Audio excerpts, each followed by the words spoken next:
कुछ जानवर निकलकर शहरों में घुसेंगे, आप सुनेंगे अलग अलग तरीके के सांप, बिच्छू, शेर, चीते, हाथी, आप ऐसे सुनेंगे जानवर बड़े बड़े न्यूज़ों में सुनेंगे कि वो लोगों के गांवों में घुस जाएंगे, तोड़ फोड़ करेंगे। गांव में जंगली हाथियों का एक दल घुसकर आया। अब आम बात हो गई है।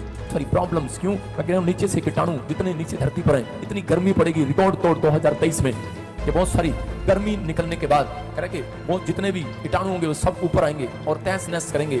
बहुत सारे वायरस लाखों साल से बर्फ में जमे पड़े थे, इसके बावजूद संक्रमण फैलाने की इनकी क्षमता बरकरार है। देखेंगे आने वाले समय में कि साइंस ऐसी बात की खोज करेगी, एक मशीन रखेंगे उसमें बच्चा अपने आप हो जाएगा। ऐसी साइंस ऐसी ऐसी चीजें निकाल रही है। अब लैब में तैयार होंगे डिजाइनर बच्चे।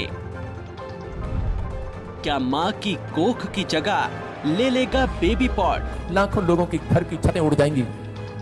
डरा नहीं रहा हूं, होली स्पिरिट आपसे बात कर रहे हैं। इंडिया में भी सुनेंगे करे कुछ जगह पर ऐसा हो सकता है, फॉरेन में भी ऐसा हो सकता है कि ऊपर से आग गिरेगी और आग अचानक फैक्ट्रियां जल जाएंगी। आसमान में लोगों ने आग की गोली जैसी कोई वस्तु धरती की तरफ तेजी से आती हुई देखी है। और जंगल में 30 दिन तक, किसी जंगल में 30 दिन तक कोई आग नहीं बुझा पाएगा, आग लगेगी कि किसान लोग परेशान होंगे, सड़कों पर निकल आएंगे क्योंकि बहुत सारे लोग अपनी जमीनों को बेचना स्टार्ट। के जिस खेत में मौजूद हूँ, इस खेत को इंतजार है बारिश का, क्योंकि ये खेत ट्रैक्टर चला करके तैयार किया है। हीरो से हीरो बनाऊंगा यीशु मसीह के नाम में।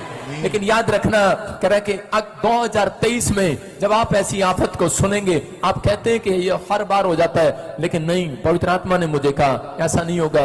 आत्मा कह रहा है, मैं इसी समय होली स्पिरिट से बात कर रहा हूं और पवित्र आत्मा ने मुझे कहा, कह रहा क्यों परमेश्वर का क्रोध उतर रहा है? क्योंकि लोगों ने कह रहा है कि लोगों ने परमेश्वर की प्रकृति के साथ छेड़छाड़ करना शुरू कर दिया है। और इसी समय कह रहे कि बहुत सारी प्रॉब्लम्स देखेंगे, आप देखेंगे आने वाले समय में कि साइंस ऐसी बात की खोज करेगी कि आपने देखा कि ट्यूब में कुछ रखने से बच्चा हो जाता है, अब ऐसा कुछ नहीं होगा, एक मशीन रखेंगे उसमें बच्चा अपने आप हो जाएगा।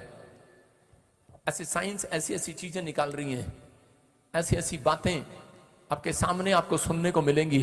अबलबा शबलबा बलबा शबलबा बलबा शबलबा बलबा शबलबा। मैं फिर देख रहा हूं कि वायरस फैल रहे हैं अलग अलग तरीके से। कुछ डॉक्टर लोग इंजेक्शन बनाएंगे, लगाने के लिए ट्रीटमेंट करेंगे, लेकिन परमेश्वर का क्रोध होगा कुछ देशों में। वो कहेंगे हैज है, वो कहेंगे कोई प्लेग है, वो कहेंगे कोई वायरस है, लेकिन वो इंजेक्शन लगाएंगे, लेकिन लोग मर जाएंगे। आप सुनेंगे कि हजारों लोग इंजेक्शन के कारण मर जाएंगे।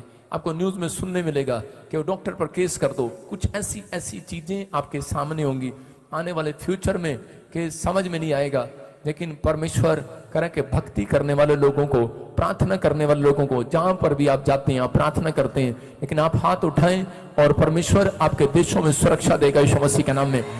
इसी समय फिर से कहो hallelujah hallelujah hallelujah hallelujah hallelujah.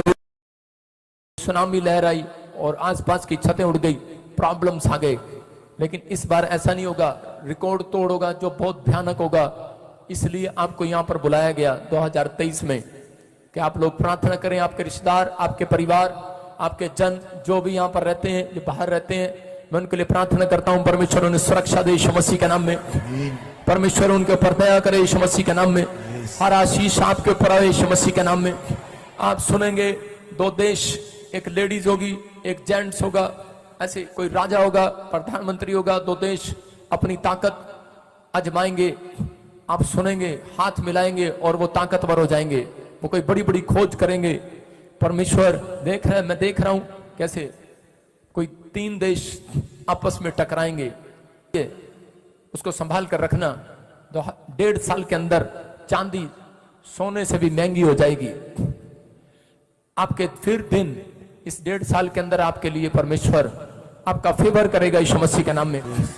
मैं फिर कह रहा हूं, जो लोग 2023 में पवित्र आत्मा को पुकारेंगे और 3 बातें कहेंगे, पवित्र आत्मा मैं पवित्रता से चलूंगा, पवित्र आत्मा मेरा जीवन प्रार्थना पर निर्भर होगा। याद रखना कि 2023 में आपको पता लगेगा कि इस बार हीरो कोई हीरोइन कोई इंसान नहीं होगा। 2023 में बहुत सारे लोगों को पता लगेगा, क्या साइंटिस्ट, क्या मैकेनिक, क्या कोई भी जन हो, उसको पता लगेगा 2023 में हीरो पवित्र आत्मा है।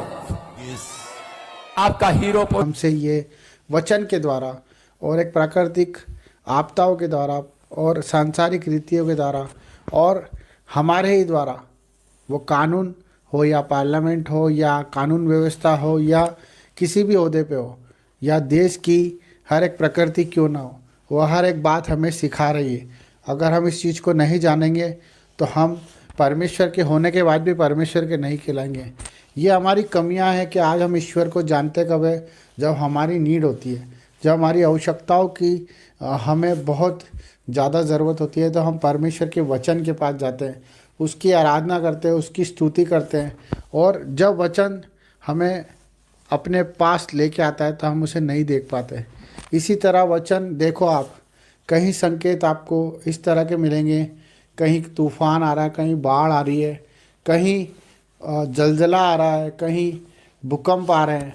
आप इस चीज़ को अनदेखा ना करें, आप इस चीज़ को अनदेखा ना करें। ये एक ऐसा विषय है जो हमें अवेयरनेस की तरफ लेके आता है, वो हमारे परिवार के लिए, क्योंकि प्रभु ने अपने इकलौते पुत्र से प्रेम किया, उसी प्रकार हम भी हमारे पुत्र और पुत्री और हमारे माँ बाप से प्रेम करते हैं। क्यों करते हैं? क्योंकि वो रीति उसने सिखाई है और हम उसके लिए कुछ भी करने को तैयार हो जाते हैं। उसी प्रकार परमेश्वर भी अपने एक पुत्र के वादे के लिए सब कुछ कर सकता है। आप जान के अनजान ना बने, आप अनदेखा करते हैं मेरे भाई बहनों। कोई आपसे मांगता है तो आप नहीं देते हो, कोई आपको पुकारता है तो आप नहीं जाते हो। आप क्यों ऐसा जीवन जी रहे हो? जबकि परमेश्वर के सिग्नल यही है कि जो परेशानियाँ आती है उसके पीछे परमेश्वर खड़े होते हैं। पर जो परेशानियों को देख के परमेश्वर को भूल जाता है, परमेश्वर भी उससे भूल जाता है। मेरे भाई बहनों, आज हम बहुत से भाई उन दुख उठा रहे हैं जो शरीर की पीड़ाओं में, पारिवारिक पीड़ाओं में, कर्जों में हैं, जो आज एहसान तले दबे हुए हैं, जो बोझ तले दबे हुए हैं, जो आज हिम्मत नहीं जुटा पा रहे, जो आज अपने परिवार को नहीं चला पा रहे। ये सब बातें प्रकृति के रूप में हमें सिग्नल देती है, जो परमेश्वर के वचन के द्वारा हमें, जिस तरह से एक पुलिस वाला आराधना करता है, जिस तरह से एक पार्लियामेंट के अंदर चीख चीख कर एक संविधान के लेकर, एक संविधान को लेकर, एक न्याय को लेकर परमेश्वर की जीविता का प्रमाण देता है। और इसी तरह परमेश्वर की प्रकृति भी उस चीज़ का प्रमाण देती है। जब नदी नाले सूख जाते हैं, जब आकाश काला हो जाता है और चंद्र ग्रहण होता है और सूर्य उदय होता है और पंछी आकाश में इधर से उधर होते हैं, जिन पे कोई बंधन नहीं है, जिन पे कोई बंधन नहीं है, वो कोई देश को नहीं जानते, वो कोई जात नहीं जानते, कोई समाज नहीं जानते, वो सिर्फ परमेश्वर की हमें सिग्नल देते हैं, वो परमेश्वर की क्रियाओं को हमें समझाते हैं। पर हम भूल जाते हैं कि हम इस सृष्टि में ईश्वर के भरोसे आए हैं। हम परमेश्वर के रूप में, उसके समानता के तरह हम इस सृष्टि में आए हैं। हम जिस दिन अपनी फ़िक्र करना छोड़ देंगे, जिस दिन हम दूसरों की फ़िक्र करना शुरू कर देंगे, उस दिन आपको परमेश्वर की हर एक बात सुनाई भी देगी और दिखाई भी देगी। हमें अपने दर्दों को, अपने दुखों को आज अपने जीवन से निकाल के फेंकना है।